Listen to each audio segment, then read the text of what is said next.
ছাত্ৰ-ছাত্ৰীসকল এইটো ভিডিঅ'ত আমি জানিব চেষ্টা কৰিম এন ধৰ্মী অৰ্ধপৰিবাহী কেনেকৈ হয় আৰু ইয়াৰ বৈশিষ্ট্যতা কি থাকে ইয়াতে আমি এটা সিলিকনৰ যেটো স্ফটিকৰ যেটো চিত্ৰ ইয়াতে দেখুৱাব চেষ্টা কৰিছো ধৰি লোৱা যে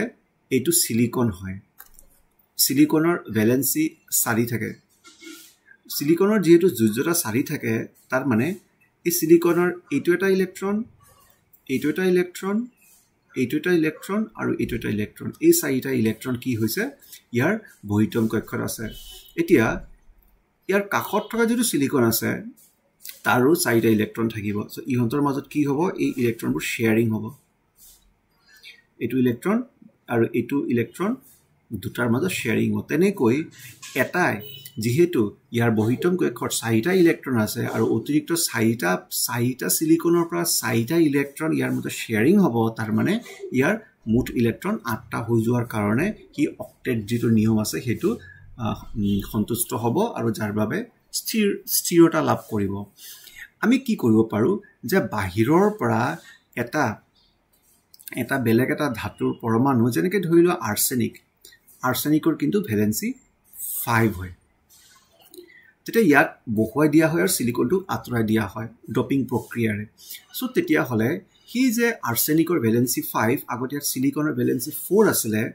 তেতিয়া আৰ্ছেনিকৰ 5 হৈ গল তাৰ মানে আৰ্ছেনিকৰ 5টা ইলেক্ট্ৰন এটা দুটা তিনটা চাৰিটা এটো পাঁচটাৰ কিন্তু প্ৰয়োজন নাই প্ৰয়োজন আছে চাৰিটাৰ অক্টেট হ'বলে সেইবুলি সিলিকনৰ 5টাৰ ভিতৰত চাৰিটা ইলেক্ট্ৰন ইয়াতে বন্ডিংত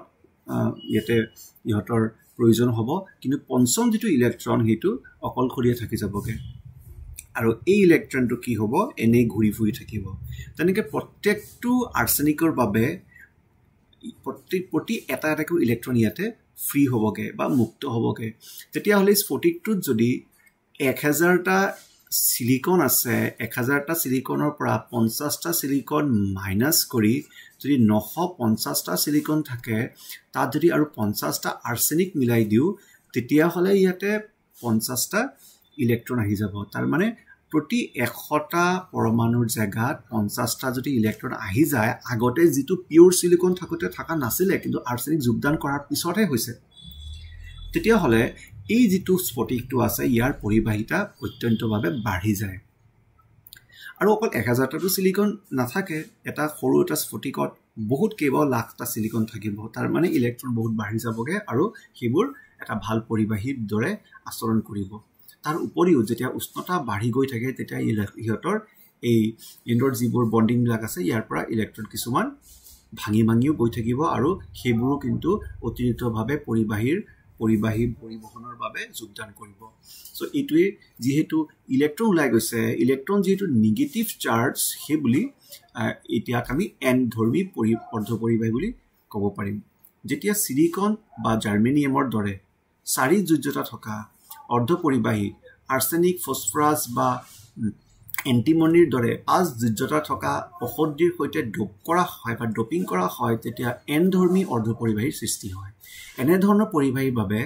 এটা মুক্ত ইলেক্ট্ৰন উপলব্ধ হয় যেটো সিলিকন পৰমাণু আৰু পঞ্চযোজী ঔষধি পৰমাণুৰ মাজত বন্ধনৰ ফল এই ধৰণৰ ইলেক্ট্ৰনবোৰ সংখ্যাগৰিষ্ঠ আধান বাহক আৰু হোলবোৰ